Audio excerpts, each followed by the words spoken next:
केले की खिचड़ी। ये कहानी शुरू होती है ममता के घर से।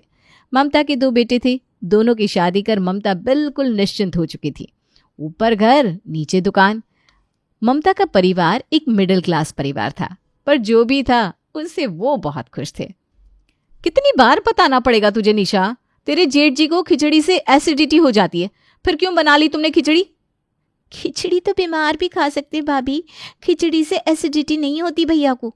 खिचड़ी खाने के बाद भैया जाकर चाय पी लेते हैं, उसके बाद कोल्ड ड्रिंक और फिर सो जाते हैं। अब गरम ठंडा साथ में पीने से तबीयत तो बिगड़ेगी ना। और सभी के लिए खिचड़ी बनाकर दही, अचार, पापड़ के साथ निशा रेडी कर लेती है। बन गया खाना? दो, मैं जाकर बाहर सभी को सर्व कर देती हूँ। सब कब से खाने के इंतजार में बैठे हैं। मैं किचन में क्या करूँगी भाभी, चलिए मैं भी बाहर चलती हूँ। अब खिचड़ी बनाने में तूने जो कुकर लिया था उसे साफ कौन करेगा? जाकर धोकर साफ कर दे। इतने बर्तन बार बार मैं नहीं धो सकती, ऐसे भी इतनी ठंड है और चीरों को पढ़ाना भी पड़ता है मुझे। ज्योति बाहर जाकर सभी को निशा की बनाई खिचड़ी परोस देती है। आहा, क्या खिचड़ी बनाई है निशा ने, मजा आ गया भाई। ये लोग क्रेडिट भी नहीं ले पाई, खाते ही समझ गए पापा जी की खिचड़ी निशा ने बनाई है। सही कहा जी, बहू के हाथ की खिचड़ी जैसी स्वादिष्ट खिचड़ी कोई और बना ही नहीं सकता। मुझे कोई 3 टाइम भी निशा के हाथ की खिचड़ी दे देना तो मैं तो खा लूँ। ये रेस्टोरेंट पे पैसे बर्बाद होते हैं। सही में मम्मी, निशा के हाथ का खाना खाकर मजा आ जाता है। इसीलिए तो मैंने निशा को खिचड़ी बनाने को कहा था मम्मी जी। मैंने कहा खिचड़ी तो 2 मिनट में बनती है, तुम खाने की तैयारी कर लो, बाकी बर्तन वगैरह मैं देख लूंगी। ऐसे तो काम मैनेज होते हैं ना, किसी एक पर सारा काम नहीं आना चाहिए। मैं 2 काम ज्यादा कर लूँ चलेगा, पर इतनी ठंड में उस बच्चे से बर्तन धुलवाना मुझे नहीं जमता भाई। इसी तरह तुम दोनों साथ साथ रहो तो घर भी संभला रहे। बेटों की शादी के बाद घर संवारना और घर बिखेरना बहुओं के हाथ में ही होता है बेटा। मैं हूं ना पापा जी, आप फिक्र मत कीजिए। निशा और प्रिंस मेरे देवर देवरानी नहीं, मेरे बच्चे समान है। रात को डिनर के बाद सभी अपने कमरे में चले जाते हैं। और कितने दिन मैं ये सब बर्दाश्त करूंगी? मुझे अपने बेटे के भविष्य बारे में सोचना है, तुम तो सोचोगे नहीं। अरे भाई, मेरे दिमाग में सब सेट है, तुम बस सबके सामने अच्छी बनी रहो, बाकी सब मैं देख लूंगा। क्या देख लोगे तुम? बाहर सभी के सामने निशा के हाथ के बने खाने की तारीफ करने की क्या जरूरत थी? कर रहे थे ना सब उसकी खिचड़ी की तारीफ, अब उसी से खाना बनवाना। मुझसे तो कहते हो खिचड़ी निगली नहीं जाती।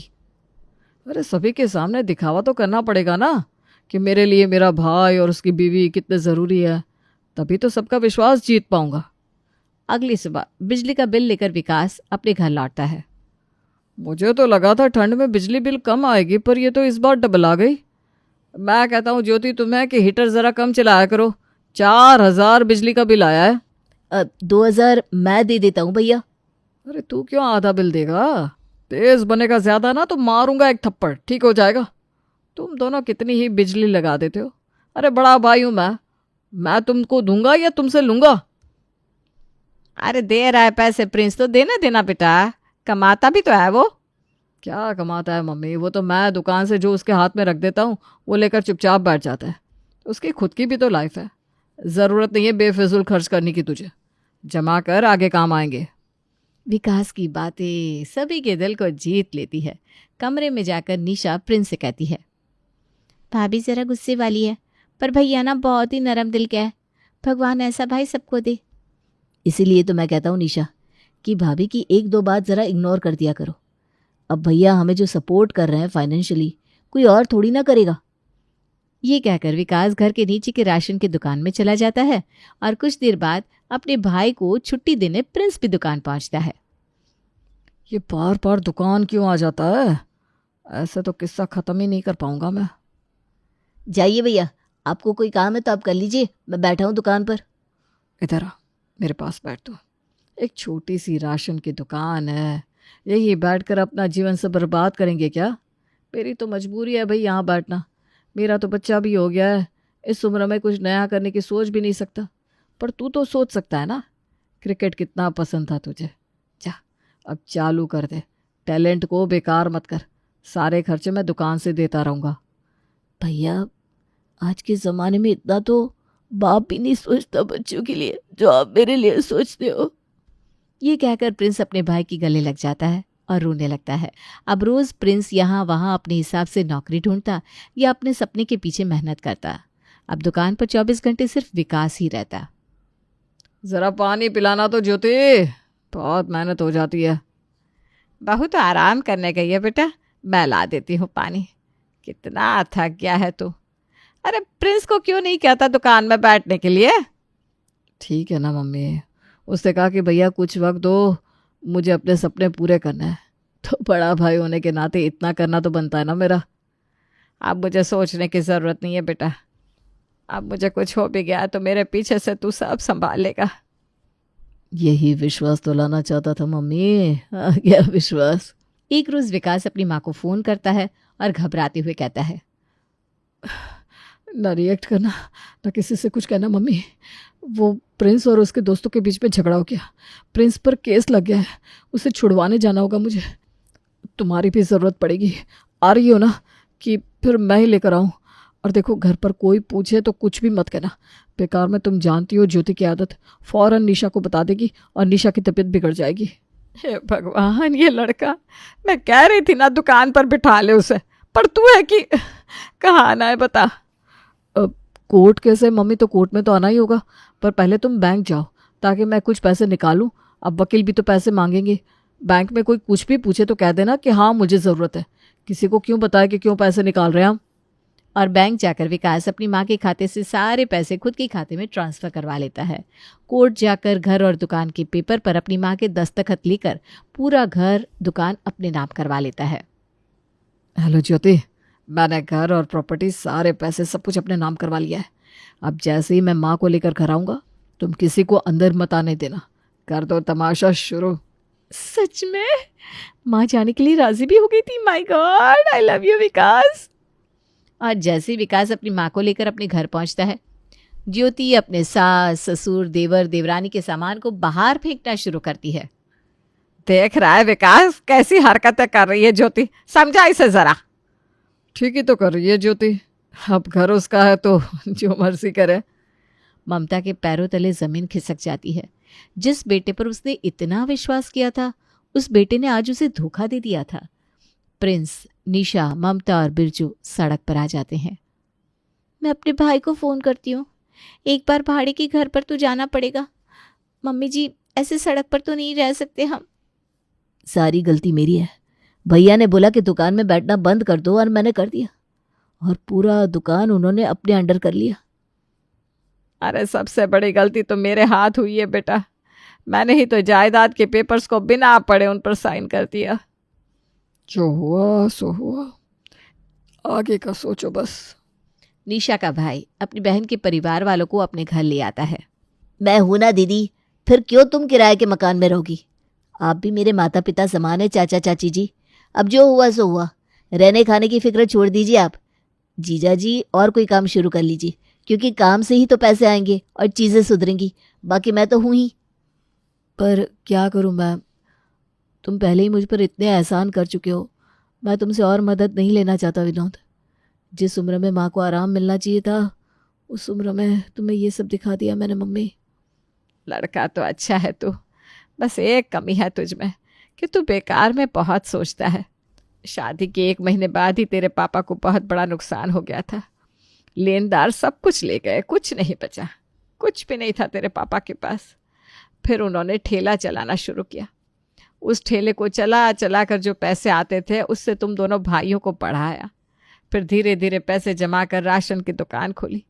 तेरे पापा ने तो कहा भी मुझसे कि छोड़ दीजिए मुझे, किसी अच्छे लड़के से शादी कर लीजिए, पर मैं उस वक्त नहीं हारी, तो अब क्या हारूंगी। वो ठेला आज भी हमारे घर के पीछे की ज़मीन पर रखा हुआ है। लगता है अब उस ठेले से ही श्री गणेश करना पड़ेगा। पर उस वक्त तो मैं पेठे बना कर बेचता था, अब कौन खाएगा पेठे? अरे पर मैंने कब कहा कि पेठे बेचने हैं? ठेले में हम बेचेंगे खिचड़ी। खिचड़ी? ठेले पर खिचड़ी कौन बेचता है? मेरा मतलब है ठेले पर कोई नहीं बेचता, इसीलिए तो हम बेचेंगे। लोग बेचते हैं मैदे के मोमोज, मैदे की चाउमीन, हम बेचेंगे खिचड़ी के पकौड़े, खिचड़ी के पराठे, बटर खिचड़ी, चीज़ खिचड़ी। खिचड़ी के साथ जो वैरायटी ट्राई हो सके हम सब करेंगे। हाँ मम्मी जी, ये हो सकता है कि मेरी बनाई खिचड़ी ऐसे भी सभी को बहुत भाती है। कुछ ना करने से अच्छा है कुछ तो शुरू करे। पापा का ठेले चलाने का आइडिया भी अच्छा है और खिचड़ी तो मैं बना ही लूँगी। बाकी सब मैं कर लूँगा। तो करते हैं श्री गणेश ठेले की खिचड़ी का, और ये ठेला लगेगा आप लोगों के घर के ठीक सामने, ताकि 24 घंटे आप लोग विकास भैया पर नजर रख सके। विनोद विकास की ही राशन दुकान से ठेला शुरू करने के लिए सारा राशन लेकर आता है और ग्राहकों के सामने विकास को ना चाहते हुए भी विनोद को राशन बेचना ही पड़ता है। और अगली सुबह से शुरू हो जाता है निशा का ठेला। आइए आइए आइए, निशा के ठेले पर आपका स्वागत है।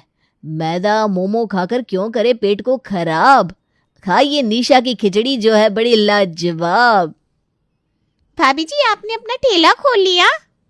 जब बेटा धोखा दे दे और कोई उपाय भी ना बचे तो क्या करे आदमी सुमन।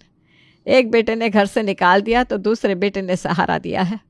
अब इस पापी पेट के लिए कुछ तो करना पड़ेगा ना। निशा के हाथों की खिचड़ी फेवरेट थी ना तेरी, अब जरा ठेले से खाकर श्री गणेश तू ही कर दे। इतने दिन मुफ्त में खाया है, इस बार पैसे देकर जरूर खाऊंगी मैं। और निशा बनाती है सुमन के लिए फ्राइड खिचड़ी विद चीज एंड बटर। वाह वाह क्या खिचड़ी बनाई है निशा। एक काम करो 2 प्लेट और पैक कर दो। और भाभी आप चलिए मेरे साथ, आसपास के सभी लोगों के घर जाकर बता देते हैं कि आपने नया काम शुरू किया है। अब थोड़ा प्रचार तो खुद भी करना पड़ेगा ना। मैंने भी पैम्पलेट छपने के लिए दिए थे, छप गए होंगे, जाकर बाहर बंटवा देता हूँ। विनोद और बिरजू विनोद के बाइक पर बैठ जाते हैं और यहाँ वहाँ निशा के ठेले के एडवर्टीजमेंट के लिए पर्चा बांटना शुरू कर देते हैं। अरे भाई प्रिंस, तेरा तो इतना बड़ा घर है, दुकान है, तू क्यों पर्चे बांट रहा है? वक्त कभी भी पलट जाता है भाई, अब बस अपने भाई की मदद कर और मेरे ठेले पर भाभी को लेकर पहुंच जा। यहाँ बिरजू और प्रिंस अपने काम में लगे हुए थे तो वहाँ निशा, अरे भाभी जी कहाँ जा रही है आप? प्रेम को मोमो खिलाने ना, क्यों बेकार में मैदे के मोमो खिलाएंगी? बच्चों के लिए खिचड़ी के मोमो बनाए मैंने, ज़रा टेस्ट तो करिए। छी। अच्छा बाबा पैसे मत दीजिएगा, अच्छे लगे तभी पैसे दीजिएगा। अब तो खाएगा ना प्रेम? ये आजकल के बच्चे भी ना। निशा की खिचड़ी के बने मोमो खाकर तो प्रेम उंगलियां ही चाटता रह जाता है। निशा का ठेला ऐसा चल जाता है कि आसपास के ठेले पर लोग जाना ही छोड़ देते हैं। अब तो आराम से अपने खाने का रेट बढ़ा सकती है, क्योंकि आसपास कोई कंपटीशन ही नहीं बचा। आंटी जी थोड़ा बहुत रेट तो बढ़ाऊंगी मैं, पर इतना भी नहीं कि लोगों का गला ही काट दूं। मुझे बिजनेस करना है, बेईमानी नहीं। निशा के ठेले खोलने के बाद सभी के सामने विकास की असलियत आ चुकी थी। अब आसपास के लोग विकास की राशन की दुकान को बॉयकॉट करना शुरू कर देते हैं। आजकल तुम भाभी से राशन नहीं ले रहे हो विक्रम? टाइम नहीं मिलता होगा ना, बोलो तो घर भिजवा दूं। जो आदमी अपने माँ बाप का नहीं हुआ, अपने सगे भाई का नहीं हुआ, वो आदमी मेरा क्या होगा भाभी? राशन भी पता नहीं कैसे बेचते होंगे आप लोग, मुझे तो अब भरोसा ही नहीं रहा। ये कहकर विक्रम वहां से चला जाता है। आज तीसरा दिन है, एक ग्राहक नहीं आया दुकान पर, उल्टा रेस्टोरेंट वाले भी माल लेने से मना कर रहे हैं। इन लोगों का कुछ तो करना पड़ेगा। अरे क्या ज़रूरत है हमारे घर के ठीक सामने ठेला खोलने की? जानबूझकर ये क्या है, ताकि सभी के सामने हम लोग की बदनामी की जा सके। इस खिचड़ी को खिलाकर ये सभी का दिल जीत रही है ना निशा, उसी खिचड़ी के कारण ये अपने ससुराल वालों के साथ जेल भी जाएगी। इस लड़की का ठेला मैंने बंद नहीं करवाया तो मेरा नाम भी ज्योति नहीं। रात को जब निशा अपना ठेला बंद कर घर वापस लौटती है तो उसके पीछे पीछे ज्योति विनोद के घर पहुंच जाती है और दोनों हाथ जोड़कर सभी से माफी मांगते हैं। सब कुछ किया विकास जी ने और बुरी बन गई मैं। तू ही बता निशा, क्या कभी मैंने तुझसे चिकनी चुपड़ी बात की थी? मैं तो पहले से ही कड़वा बोलती थी। ये सब तो इनके दिमाग में था, सीधा बनकर ठगी करना। आप सबकी सारी प्रॉपर्टी हड़प ली उन्होंने। अरे मैंने तो उन्हें बहुत समझाया, पर इन्होंने कहा अगर तुम मेरे अगेंस्ट गई तो तुम्हारे बेटे के साथ तुम्हें सड़क पर फेंक दूंगा। मैं अपने बच्चे के साथ कहाँ जाती मम्मी जी, इसलिए मुझे इनके साथ रहना पड़ रहा है। मैं आप लोगों से कुछ नहीं चाहती, बस माफ़ी मांगना मुझे सही लगा तो मांगने आ गई। और प्लीज़ इस बारे में आप विकास जी को मत बताइएगा, वरना वो मुझे बहुत मारेंगे। हे भगवान, पता नहीं भैया की बुद्धि में कैसे पत्थर पड़ गए। भाभी आप फिक्र मत कीजिए। और अपने ससुराल वालों को फिर से ज्योति बाटली में उतार लेती है। और इसी बीच रसोई में रखे दूसरे दिन की खिचड़ी बनाने के सामान में वो मिलावट करके वापस आ जाती है। इन सब से अनजान निशा अगली सुबह उठते ही खिचड़ी की तैयारी शुरू कर देती है और लगा लेती है अपना ठेला। आइए उठाइए सुहानी सुबह की ठाठ और खाओ खिचड़ी पराठे और चाट। टमाटर का चाट सुना था भाभी, खिचड़ी का चाट पहली बार सुन रहा हूँ। चलिए लगा दीजिए एक प्लेट। कोई पराठा तो कोई चाट मांग कर खाने लगता है। अरे ये मेरे मुंह में क्या हो रहा है? इतनी खुजली कैसे आ रही है मुझे? खिचड़ी खाते ही इस खिचड़ी की चाट में कुछ है तो नहीं? मेरे मुंह में भी बहुत खुजली आ रही है। प्रिंस, कहीं इसमें खुजली पाउडर तो नहीं डाल दिया किसी ने? यहाँ जैसे ही ग्राहकों की तबीयत बिगड़ने लगती है, वहाँ फौरन विकास और ज्योति ठेले के पास इस मौके का फायदा उठाने पहुंच जाते हैं। कर दिया ना अपना ड्रामा शुरू तुमने।